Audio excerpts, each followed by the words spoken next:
ভোটের ব্যস্ততার আড়ালে শিলচরে আইপিএল জুয়ার রমরমা ব্যবসা। নির্বাচন শেষ হতেই মাথাছাড়া দিয়ে উঠেছে অবৈধ বেটিং চক্র। আইপিএল কেন্দ্রিক অবৈধ বেটিংয়ে লক্ষ লক্ষ টাকার লেনদেন। সহজে অর্থলাভের প্রলোভনের ফাঁদে যুব সমাজ, উদ্বেগে শহরবাসী। পরিবারে বাড়ছে অশান্তি ও ঋণের বোঝা। প্রশাসনের নিষ্ক্রিয়তা নিয়ে উঠছে প্রশ্ন। নির্বাচনী প্রচারের উত্তাপে ব্যস্ত পুলিশ ও জেলা প্রশাসন। সেই সুযোগে শিলচর শহর ও শহরতলির আনাচে কানাচ জুড়ে আইপিএল বুকি চক্রে জাঁকিয়ে বসেছে এ ধরনের অনৈতিক ব্যবসা। বিপথে যুব সমাজ, উদ্বেগে শহরবাসী।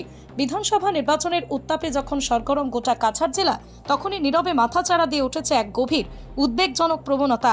ইন্ডিয়ান প্রিমিয়ার লিগ কেন্দ্রিক জুয়ার রমরমা কারবার। নির্বাচনী ব্যস্ততার ফাঁক গলে এই অবৈধ অর্থনৈতিক কার্যকলাপ যেভাবে দ্রুত বিস্তার লাভ করছে, তা নিয়ে সাধারণ মানুষের পাশাপাশি সচেতন মহলেও বাড়ছে গভীর উদ্বেগ। নির্বাচন মানেই প্রশাসনের সর্বোচ্চ সতর্কতা, আইন শৃঙ্খলা বজায় রাখা, অবাধ ও শান্তিপূর্ণ ভোট নিশ্চিত করা। এইসব গুরুদায়িত্ব সামলাতে গিয়ে জেলা প্রশাসন ও পুলিশ প্রশাসন কার্যত দিনরাত এক করে কাজ করছে। কিন্তু ঠিক এই অতিরিক্ত ব্যস্ততাকেই যেন হাতিয়ার করে তুলেছে এক শ্রেণীর অসাধু চক্র। অভিযোগ উঠছে, প্রশাসনের নজর যখন মূলত নির্বাচনী প্রক্রিয়ার দিকে কেন্দ্রীভূত, তখন সেই সুযোগে শিলচর শহর সহ গোটা কাছাড় জেলায় পুনরায় সক্রিয় হয়ে উঠেছে আইপিএল বেটিং চক্র। শুধু শহরের কেন্দ্রস্থল নয়, বরং ব্যস্ত বাণিজ্যিক এলাকা, আবাসিক পাড়া, এমনকি শহরতলির নিরিবিলি অঞ্চলেও গোপনে গড়ে উঠেছে এই জুয়ার আসর। স্থানীয় সূত্রে জানা যাচ্ছে, অত্যাধুনিক প্রযুক্তির সাহায্যে যখন এই বেটিং নেটওয়ার্ক পরিচালিত হচ্ছে, মোবাইল ফোন, বিভিন্ন online app, encrypted WhatsApp group, গোপন কলের মাধ্যমে প্রতিটা ম্যাচকে ঘিরে লক্ষাধিক থেকে কোটি টাকার বাজি ধরা হচ্ছে।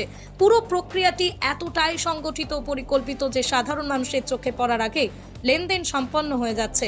স্থানীয় মানুষ অভিযোগ করে বলছেন, এর সঙ্গে জড়িয়ে থাকে আরও নানা অসামাজিক কার্যকলাপ, মানি লন্ডারিং, চোরাচালান, এমনকি অপরাধ জগতের সঙ্গে যোগসাজশের সম্ভাবনাও উড়িয়ে দেওয়া যায় না।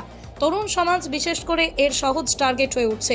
আইপিএল শুরু হওয়ার সঙ্গে তাল মিলিয়ে শহরের বিভিন্ন অঞ্চলে জাঁকিয়ে শুরু হয়েছে বুকিদের ব্যবসা।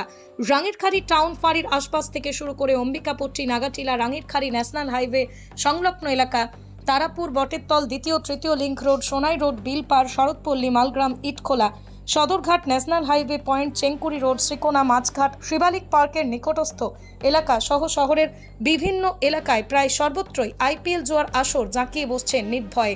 সহ আরও বেশ কিছু এলাকায় অবাধে চলছে আইপিএল জুয়ার রমরমা ব্যবসা। রাত বিরেতে আঙুল ফুলে কলাগাছ হওয়ার স্বপ্নে কিছু লোক তো জেনে বুঝেই গাঁটের কড়ি খোয়াচ্ছেন। আবার নতুন হাতে ওঠা মোবাইল ফোনের মাধ্যমে অসংখ্য ছাত্র এদের ফাঁদে পা দিচ্ছেন। এদের অনেকেরই আবার বিশাল লোকসানের মুখে পড়ে সম্মান বাঁচাতে আত্মহননের চেষ্টা করছেন। প্রাপ্ত তথ্য অনুযায়ী শিলচর শহরে এই মুহূর্তে আইপিএল বুকিদের তালিকার শীর্ষে রয়েছেন মালুগ্রাম এলাকার অরূপ রায়।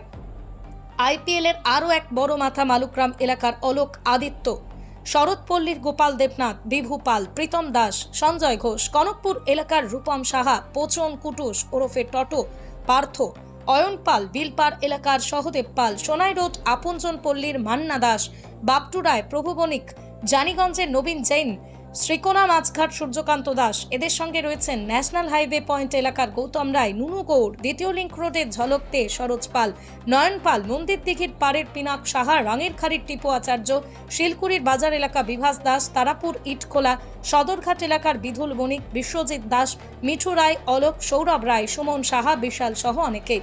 সূত্রের খবর, পুলিশ প্রশাসনের কর্তাদের পকেটে পুরে তারা এই অসাধু ব্যবসা চালিয়ে যাচ্ছেন। প্রশ্ন উঠছে, প্রশাসনের এই ব্যস্ততার সুযোগ নিয়ে কিভাবে এত বড় একটা নেটওয়ার্ক আবারও মাথাচাড়া দিয়ে উঠল? কোথাও কি নজরদারির ঘাটতি রয়েছে, নাকি প্রভাবশালী কোনো গোষ্ঠীর ছত্রছায়ায় কারবার চলছে? যদিও প্রশাসনের পক্ষ থেকে আনুষ্ঠানিকভাবে এই বিষয়ে তেমন কোনো প্রতিক্রিয়া এখনো সামনে আসেনি, তবে স্থানীয়দের দাবি, অবিলম্বে কড়া পদক্ষেপ না নিলে পরিস্থিতি আরও ভয়াবহ রূপ নিতে পারে। সচেতন নাগরিক সমাজ মনে করছে, নির্বাচন যেমন গণতন্ত্রের উৎসব, তেমনি আইন শৃঙ্খলা বজায় রাখা সমান গুরুত্বপূর্ণ। তাই ভোটের ব্যস্ততার মাঝেও প্রশাসনের উচিত এই ধরনের অবৈধ কার্যকলাপের বিরুদ্ধে সমান তৎপরতা দেখানো। অন্যথায় গণতন্ত্রের উৎসবের আড়ালে বেড়ে ওঠা এই অসামাজিক কার্যকলাপ একসময় সমাজের বৃহত্তর ক্ষতির কারণ হয়ে দাঁড়াতে পারে। বিশেষ করে প্রতিটা বল, প্রতিটা ওভার, কোন ব্যাটসম্যান কত রান করবেন, কেউ উইকেট নেবেন, এমনকি ম্যাচের চূড়ান্ত ফলাফল নিয়েও চলছে অবৈধ বাজির হিসাব। আইপিএল এর জনপ্রিয়তাকে পুঁজি করে বুকি চক্র সাধারণ মানুষের ক্রিকেটের আবেগকে সরাসরি অর্থের খেলায় পরিণত করেছে। দ্রুত লাভের লোভে বহু যুবক এবং ছাত্রছাত্রী এই চক্রে জড়িয়ে পড়েছে বলে অভিযোগ, যা সামাজিকভাবে অত্যন্ত উদ্বেগজনক। শহরবাসীর একাংশের প্রশ্ন, নির্বাচন যতই গুরুত্বপূর্ণ হোক না কেন, প্রশাসনের নজরদারির বাইরে কিভাবে এত বড় অবৈধ কার্যকলাপ চলতে পারে? শহরের শিলচরের মতো সংবেদনশীল শহরে যখন পুলিশ বাহিনী নির্বাচনী দায়িত্বে মোতায়েন, তখন বুকিরা কি পরিকল্পিতভাবে এই সময়টিকে বেছে নিয়েছে, নাকি প্রশাসনের ব্যস্ততার ফাঁকফোকরকে ব্যবহার করছে এই চক্র? শিলচর শহরের এক সচেতন নাগরিক ক্ষোভ প্রকাশ করে বলেন, এটা কেবল আইন শৃঙ্খলার প্রশ্ন নয়, এটা সামাজিক অবক্ষয়েরও বড় ইঙ্গিত। দ্রুত টাকা আয়ের প্রলোভনে সাধারণ পরিবারের ছেলেমেয়েরা এই জুয়ার ফাঁদে পা দিয়ে সর্বশান্ত হচ্ছে। বহু পরিবারে আর্থিক অস্থিরতা, ঋণের বোঝা, পারিবারিক অশান্তির পিছনে এই ধরনের অবৈধ বেটিংয়ের প্রভাব ক্রমশ বাড়ছে।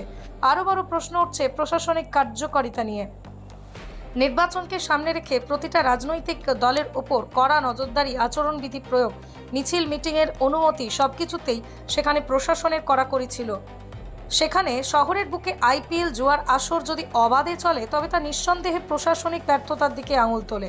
সচেতন মহলের দাবি, নির্বাচনী দায়িত্বের পাশাপাশি পুলিশ প্রশাসনকে অবিলম্বে বিশেষ অভিযান চালিয়ে বুকি চক্রের বিরুদ্ধে কঠোর অবস্থান নিতে হবে। না হলে গণতন্ত্রের উৎসবের আবহে অপরাধ চক্রের এই বারবারন্ত ভবিষ্যতে আরও বড় সামাজিক বিপদের কারণ হয়ে উঠতে পারে। শিলচরের সাধারণ মানুষ এখন একটাই প্রশ্ন তুলছেন, ভোটের নিরাপত্তা নিশ্চিত করার পাশাপাশি শহরকে কি জুয়ার করাল চক্রের হাত থেকে রক্ষা করা হবে? এখন দেখার প্রশাসন কত দ্রুত এবং কতটা কঠোরভাবে এই বেআইনি জুয়ার কারবারের বিরুদ্ধে পদক্ষেপ গ্রহণ করে। কারণ শুধু নির্বাচন নয়, একটা সুস্থ সমাজ গড়ে তোলার দায়িত্বও যে প্রশাসনের কাঁধেই বর্তায়, তা ভুলে গেলে চলবে না।